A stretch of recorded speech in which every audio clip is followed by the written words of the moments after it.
Good evening and welcome to Poland Daily. I'm Konrad Gorlinski and this is the news.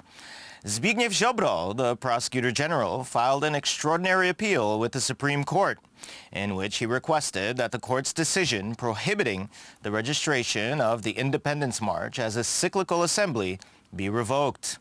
At the same time, he requests that the court's decision be withheld. As the state prosecutor's office pointed out on Friday, Zbigniew Ziobro's complaint begins the next stage of the judicial battle for the Independence March. The public prosecutor general brought an extraordinary complaint to the Supreme Court against the decision of the Court of Appeal in Warsaw regarding the March of Independence. According to Zbigniew Ziobro, the court's decision was dictated by the adoption of an incorrect interpretation of the provision, which ultimately violated the principle of freedom of assembly, guaranteed by the Constitution. Additionally, Ziobro requested that the decision of the Warsaw Court of Appeal be suspended until the complaint is examined. Due to the imminent, irreparable damage in preventing the organization of a patriotic event with a rich tradition on an important national anniversary, the public prosecutor general also requested that the Court of Appeal in Warsaw issue a decision to suspend the execution of the decision of October 29th, 2021. According to the president of Warsaw, Rafał Trzaskowski, last year's march was unlawful, which violated the cyclical nature of the event. On October 27th, the district court in Warsaw upheld the appeal of City Hall and overturned the voivode's decision to register the Independence March. On October 28th, the Mazovian voivode Konstanty Radziwiłł appealed against the decision of the district court. A day later, the appellate court upheld the annulment of the decision to register the march. We'll aim to make sure that the march is fully legal. That's the first thing. The second is that these celebrations are in fact celebrations of the 103rd anniversary of our regaining independence, and also a political manifestation of our attachment to a sovereign Polish state. Mr. Trzaskowski is, of course, on the other side of the barricade. The Independence March is one of the largest patriotic parades in Europe. There's no greater ideal for a state, for a country, than independence. Independence for which many generations of Poles have fought. The reform of the judiciary is crucial in these times because otherwise we'll always be stuck in the Third Polish Republic. And such cases as the one related to the march are spectacular. They're an iceberg, but maybe it's good that we can see these things. Maybe thanks to such cases, we can see how biased our judicial system is, and this will create social pressure to complete the proposed judicial reforms. The organizers are assuring that, as every year, the March of Independence will begin at the Roman Dmowski roundabout and move towards the National Stadium. This year, under the slogan, "Independence Not for Sale." The event will start at 1 p.m. Remember the 5th of November. The annual Million Mask March organized by the Anonymous Group went ahead as scheduled on November 5th in London to denounce austerity measures, war crimes, corrupt politicians, and increasing government encroachment on civil liberties. Among those, the continuing pandemic measures and vaccine mandates being introduced in their country.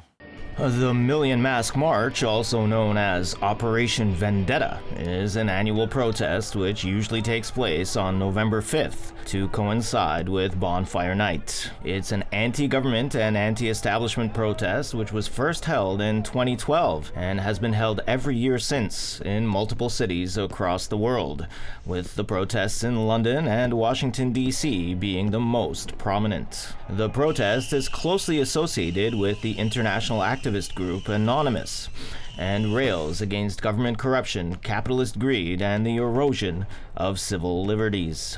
Various demonstrators wearing Guy Fawkes-style masks gathered at Trafalgar Square in London as they burned an effigy of Prime Minister Boris Johnson. The protesters even moved to Parliament Square, where they threw fireworks towards police. Metropolitan Police said that 12 demonstrators were arrested and 8 police officers were injured in the clashes.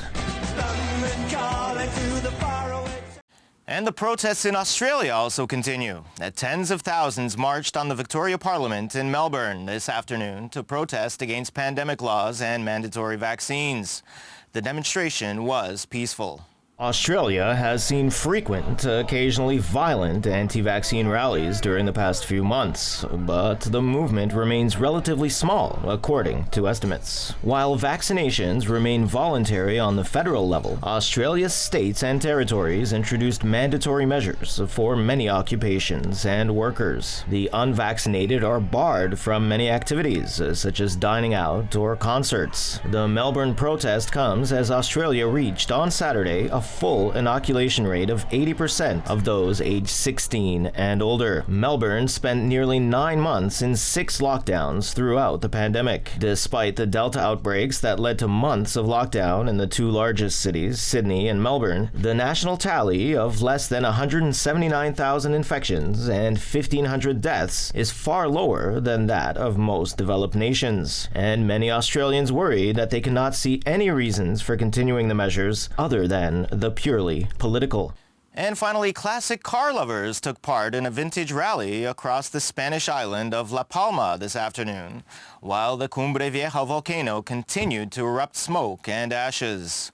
The volcano has been erupting for over 7 straight weeks now. Organizers of bespoke rallies offered a different classic car-style tour for foreign drivers, including a stop at Tajuya Viewpoint to enjoy the volcano. First of all, we're here because of the beautiful islands of the Canaries and the fantastically organized rally by bespoke rallies. But in addition, obviously, to see this volcano erupting is a lifetime experience. I've never been so close to a volcano, so it's a great sight.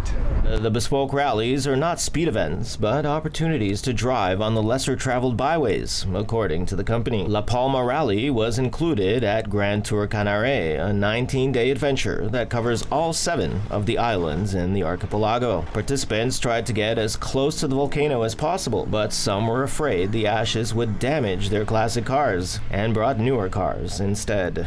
You hear about the volcanoes and you can imagine the power, but when you see for yourself the way that what's doing it must be very difficult for the people who are living here. They must be very scared because the power is astonishing. And to see all the lava dust everywhere and the power of the liquid molten coming out, it's just incredible to see. It's a once-in-a-lifetime thing to be able to see this. It's astonishing.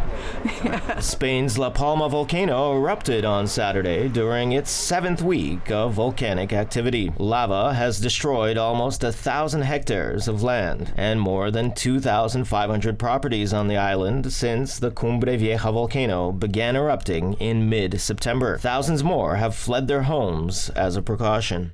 As usual, thanks for tuning in with us this evening. I hope you stick around for Poland Daily Business, Poland Daily Weather, and other programs. But for me, it's have a wonderful Saturday night.